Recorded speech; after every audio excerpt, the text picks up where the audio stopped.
Welcome back mga ka-solar. Nasa ibaba na po tayo at sa mismong components ng buong solar setup natin.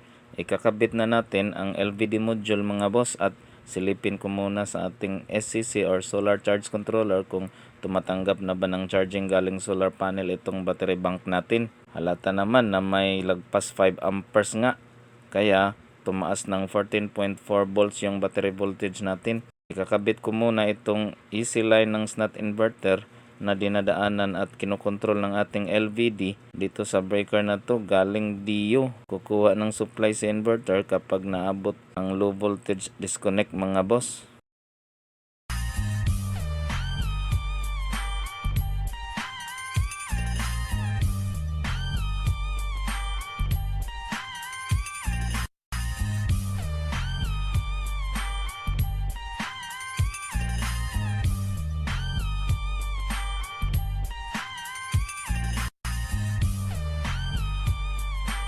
Isang solar setup na naman ang matagumpay nating nabuo at yun ay dahil sa pagtitiwala ng ating mababait na kaibigan.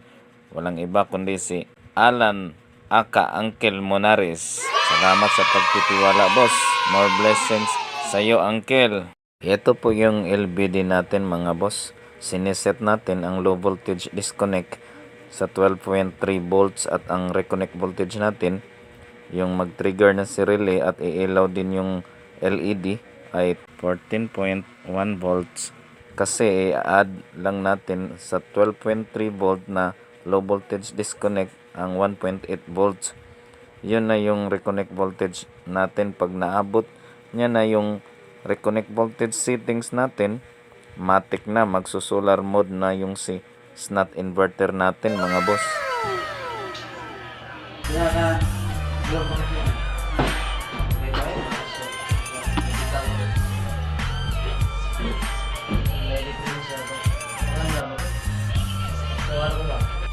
Salamat sa panonood mga ka-solar.